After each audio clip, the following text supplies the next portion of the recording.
तो अब हम देखेंगे कि प्रिंट टेक्नोलॉजी इन यूरोप, तो हमें पता था कि यूरोप में जब प्रिंट टेक्नोलॉजी गई तो कैसे वो इवॉल्व हुई और बहुत ग्रो कर गई वहाँ पे, तो उसके बारे में डिटेल में यहाँ पे देखेंगे।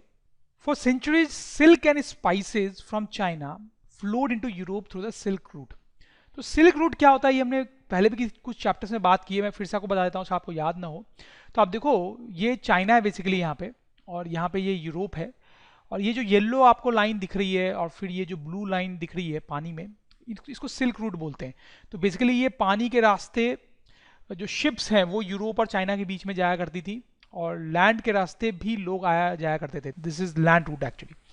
और इन रूट्स के थ्रू बिजनेस होता था, ट्रेड होता था चाइना और यूरोप के बीच में। खासकर जो ट्रेड था वो था सिल्क का और स्पाइसेस का। सिल्क और स्पाइसेस चाइना एक्सपोर्ट किया करता था, और इस रूट को सिल्क रूट बोलते थे, राइट।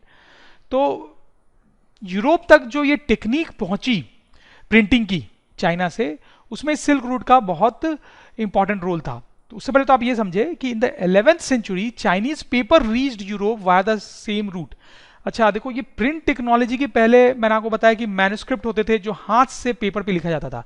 तो पेपर का भी जो इन्वेंशन था ना वो भी चाइना में हुआ था स्टूडेंट्स, और इस सिल्क रूट के थ्रू ही पेपर भी यूरोप तक पहुंचा था। और कैसे पहुंचा था वो तो आप समझ ही रहे होंगे कि जब ट्रेडर्स सिल्क और स्पाइसेस लेके जाएंगे यूरोप तक, तो चाइना की बहुत सारी और चीजें भी ले जाएंगे, तो पेपर भी ले गए वहां पे, तो यूरोप में पेपर भी इंट्रोड्यूस हुआ।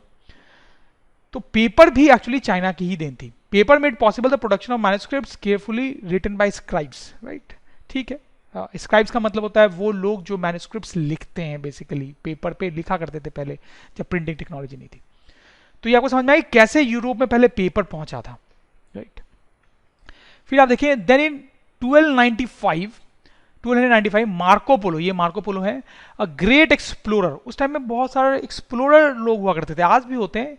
इनका काम होता था ये दुनिया भर में घूमते थे, नॉलेज एक्वायर करना ही इनका मेन पर्पज होता था। तो नॉलेज एक्वायर करने के लिए घुमा करते थे। तो रिटर्न टू इटली, तो बेसिकली ये इटली के थे, ये घूमते घूमते चाइना पहुंचे थे, काफी टाइम तक चाइना में रहे, फिर वापस इटली गए। तो in 2095 Marco Polo, great explorer, return to Italy Europe after many years of exploration in China. As we saw above, China already had the technology of wood printing. तो उस time तक would print technology China में थी। Marco Polo brought this knowledge back with him, तो इन्होंने ही वो technology Europe में इंट्रोड्यूस की। Now Italians began producing books with wood blocks, जैसे चाइना में हो रहा था, and soon the technology spread to other parts of Europe. Understood? क्या आपको पता है आप अपने कोर्स के animated video lectures, revision notes, test paper and study material drone study की वेबसाइट पे जाके परचेज करके पढ़ाई कर सकते हैं। डिस्क्रिप्शन में दी गई लिंक पे तुरंत क्लिक करके रजिस्टर करें और एनिमेटेड वीडियो लेक्चर्स का फुल एक्सेस पाएं। Luxury editions were still hand written on many expensive vellum. देखो वेनम का मतलब होता है इस तरह का एक पीस ऑफ पेपर टाइप आप समझ लो, लेकिन वो पेपर नहीं होता है, basically a parchment made from the skin of animals. तो अब यहाँ पे आप ध्यान दो कि luxury editions were still hand written on very expensive vellum.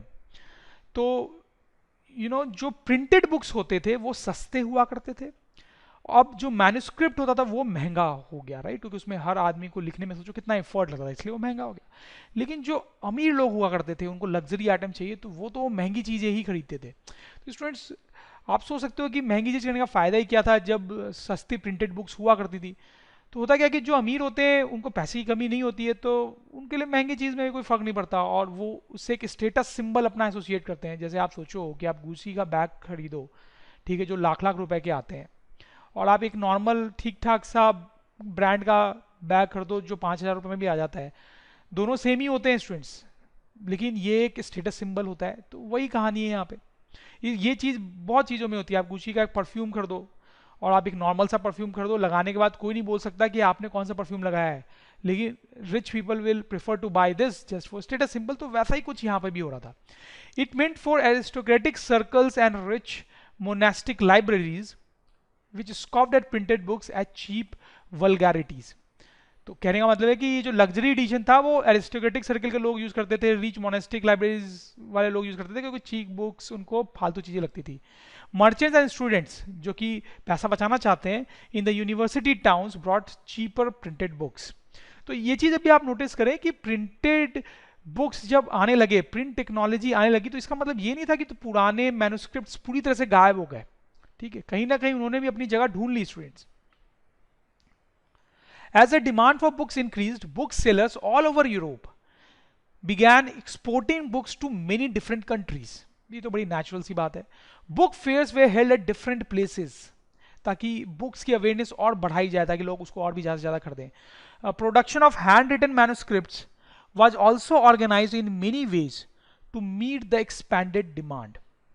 तो ऐसा नहीं है, हैंड रिटन मैन्युस्क्रिप्ट्स का भी एक मार्केट तो था ही, तो उसको भी और इफेक्टिवली ऑर्गेनाइज किया गया ताकि उसकी सेल भी जितनी हो सके वो बढ़े। स्क्राइब्स, जैसे मैंने बताया, स्क्राइब्स वो लोग होते हैं जो हैंड रिटन मैन्युस्क्रिप्ट्स बनाते हैं, लिखते हैं मैन्युस्क्रिप्ट्स पे, जो कि काफ़ी लेबोरियस काम है। स्क्राइब्स और skilled hand writers were no longer solely employed by wealthy और influential patrons but increasingly by book sellers as well. तो पहले तो मैन्युस्क्रिप्ट्स लिखने वाले लोगों को सिर्फ रिच लोग एम्प्लॉय किया करते थे, लेकिन अब प्रिंटेड बुक्स और मैन्युस्क्रिप्ट दोनों की ही सेल बढ़ गई थी, तो मैन्युस्क्रिप्ट्स की भी सेल क्योंकि बढ़ी, तो बुक सेलर्स भी अब ज़्यादा मैन्युस्क्रिप्ट्स लिखवाने के लिए ज़्यादा स्क्राइब्स को हायर करने लगे, राइट। तो पॉइंट नोट करने वाली बात है कि मैन्युस्क्रिप्ट्स की सेल भी बढ़ गई थी। More than 50 scribes often work for one book seller. जैसे आप देखें ये स्क्राइब्स हैं, ये लोग जो कि आप देखो इमेज थोड़ी पुरानी टाइप की है, लेकिन ये लोग मैन्युस्क्रिप्ट पे लिख रहे हैं। लिमिटेशन ऑफ मैन्युस्क्रिप्ट, तो दोनों चीज अब प्रचलन में थी, मैन्युस्क्रिप्ट और प्रिंटेड बुक्स, लेकिन ऑब्वियसली आपको पता है मैन्युस्क्रिप्ट्स की लिमिटेशन होती है, जो मैंने आपको पहले भी बताया है। The production of hand script manuscript could not satisfy the ever increasing demand for books, obviously क्योंकि उनको उतना जल्दी प्रोड्यूस किया ही नहीं जा सकता था। Copying was an expensive, laborious and time consuming business. Manuscripts are fragile, awkward to handle and could not be carried around or read easily, जबकि जो प्रिंटेड बुक्स होती थी बड़ी हल्की होती थी, इजिली आप कैरी कर सकते थे। Their circulation therefore remained limited. With the growing demand for books, woodwork printing gradually became more and more popular। तो जैसे मैंने आपको बताया कि मैन्युस्क्रिप्ट्स भी अभी भी एग्जिस्टिंग थे और काफ़ी हद तक ग्रो भी कर रहे थे, बट जैसे जैसे टाइम बीता वैसे वैसे लोगों ने रियलाइज़ किया कि यार ये जो वुड ब्लॉक प्रिंटिंग है, जो प्रिंटिंग मैकेनिज्म है, वही एक्चुअली बेटर है, और वही ज़्यादा फेमस होने लगा, और manuscript after a certain point of time फिर डिक्लाइन की तरफ चला गया।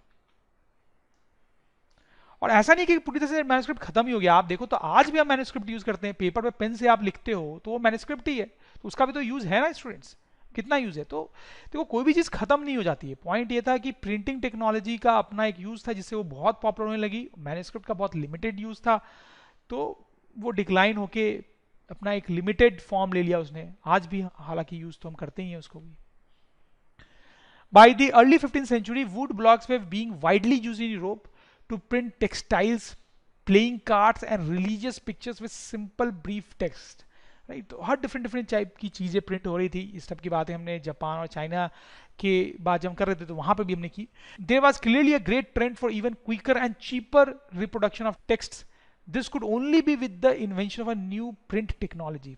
लेकिन अब यहाँ पे बोला जा रहा है कि देखो ये जो वुड ब्लॉक टेक्नोलॉजी है ये मैन्युस्क्रिप्ट से तो फास्ट थी, लेकिन बुक्स की डिमांड इतनी बढ़ने लगी कि ये भी धीरे धीरे स्लो प्रूव होने लगी। तो ऐसी टेक्नोलॉजी की नीड डेवलप होने लगी कि इससे भी फास्ट प्रिंट करना पॉसिबल हो जाए। तो वही अब कैसे हुआ वही हम देखने वाले हैं। The breakthrough occurred at Strasbourg, Germany में एक जगह है वो, where Johann Gutenberg develop the first known printing press in 1430। तो 1430 में उन्होंने पहली प्रिंटिंग प्रेस बनाई, जिसमें क्या होता है कि ये जो हाथों से प्रेस करना पड़ता है ना एक एक चीज को वुड ब्लॉक टेक्नोलॉजी में, जो कि बहुत बेसिक टेक्नोलॉजी है, अब वो नहीं करना पड़ता था, मशीन के हेल्प से आप प्रेस कर सकते थे, जो कि और ही फास्ट था, तो उससे आप बुक्स और जल्दी प्रिंट कर सकते थे। So that was a great shift in the technology which was brought out by this person Gutenberg in Germany. तो आपको समझ में आई बात। तो अब गुटेनबर्ग के बारे में और थोड़ा डिटेल में यहाँ पे देखना बनता है students. Gutenberg was the son of a merchant and grew up on a large agricultural estate. From his childhood, he had seen wine and olive press. तो यहाँ पे बताने की कोशिश में आपको ये कर रहा हूँ कि गुटेनबर्ग ने ये जो प्रिंटिंग का नया मेथड डेवलप किया था, जिससे जो प्रेसिंग है वो भी मशीन की हेल्प से होती थी, वो आइडिया इनको आया कैसे, ठीक है। तो बेसिकली ये पहले आप देखें from A childhood he had seen wine and olive press. तो आप देखो ये ऑलिव प्रेस, वाइन प्रेस है। इसमें क्या होता है स्टूडेंट्स की चीज़ों को दबाया जाता है। यहाँ पे वाइन बनाने के लिए क्या करते हैं आप, ग्रेप्स को, एप्पल्स को, उनको क्रश करते हैं, बहुत हाई प्रेशर में दबाते हैं, ठीक है। हालांकि और भी काफ़ी सारी चीज़ें करते हैं, but this is one part of the process. Olive press में भी ऑलिव वाइन निकालने के लिए ऑलिव को दबाते हैं। तो देखो प्रेस करने का जो फंडा है, यानी कि गुटेनबर्ग को पहले से ही पता था, क्योंकि वो वाइन प्रेस और ऑलिव प्रेस में पहले से ही काम करते थे अपने चाइल्डहुड से ही। तो प्रिंटिंग प्रेस में भी मैं आपको बता रहा था कि प्रेस करने की टेक्नोलॉजी मशीन से वो उन्होंने डेवलप की। तो इस टाइप की technology he was used to. Subsequently, he learned the art of polishing stones, became a master goldsmith, and also acquired the expertise to create lead molds used for making trinkets. So, जैसा आप समझ ही रहे हैं कि बाद में वो gold Smith ही बने थे और उनको चीज़ों पे डिज़ाइन बनाने में, जैसे आप देखो ये डिज़ाइंस बनी हुई है इन स्टोन्स पे, उसमें भी वो एक्सपर्ट्स थे। तो उनको पता था कैसे ये डिज़ाइनिंग का वर्क होता है जिससे ज्वेलरी बनती है। तो अगर आप ध्यान देंगे तो प्रिंटिंग प्रेस है, उसमें प्रेस करना है, प्रेस करने की टेक्नोलॉजी उनको यहाँ से समझ में आई। और उसमें जो वुड ब्लॉक जैसा चीज़ था जिसपे वो लेटर्स का मोल्ड बनाया जाता था या कोई भी डिज़ाइन का मोल्ड बनाया जाता था, उसकी टेक्नोलॉजी भी उनको आती थी, क्योंकि he was a goldsmith. Drawing on this knowledge, Gutenberg adapted existing technology to design his innovation. तो आपको समझ में आया कि ये दोनों जो उनकी एक्सपर्टाइज थी वो उनकी कितने काम आई है प्रिंटिंग प्रेस की टेक्नोलॉजी को डिजाइन करने में। The olive press provided the model for the printing press and the molds were used for casting the metal types for the letters of the alphabets. I hope you are getting this. अब बहुत मजा भी आ रहा होगा students कि क्यों इनको ही ये आइडिया आया कि प्रिंटिंग प्रेस बनाया जाना चाहिए। By 1448, Gutenberg perfected a system and created a printing press. समझ में आ रही बात? तो इस टाइप की ये मशीन लगती थी, इसमें ह्यूमन इंटरफेस अभी भी था, लेकिन इसमें आप देखो ये हैंडल के हेल्प से जो आदमी है वो यहाँ पेपर पे कुछ प्रिंट बना रहा है, और ये जो प्रोसेस था इनका ये बहुत फास्ट था compare to the old wood block technology. The first book he printed was the Bible. बड़ा इंपॉर्टेंट पॉइंट है ये। About 180 copies were printed and it took 3 years to produce them. तो आपको लग सकता है कि अरे 3 साल में सिर्फ 180 कॉपीज ही उन्होंने बनाई, बट ऐसा तो है, लेकिन उस टाइम के हिसाब से ये भी बहुत फास्ट था। By the standards of the time of that time this was very fast production. Dear students, hope इस वीडियो से आपके कॉन्सेप्ट क्लियर हो गए होंगे। क्या आपको पता है आप अपने कोर्स के animated video lectures, revision notes, test paper and study material drone study की वेबसाइट पे जाके परचेज करके पढ़ाई कर सकते हैं। डिस्क्रिप्शन में दी गई लिंक पे तुरंत क्लिक करके रजिस्टर करें और एनिमेटेड वीडियो लेक्चर्स का फुल एक्सेस पाएं। और हाँ, हमारे चैनल को सब्सक्राइब करना ना भूलें। चैनल को सब्सक्राइब कीजिए ताकि फ्यूचर वीडियो अपडेट्स आपको हमेशा मिलती रहे।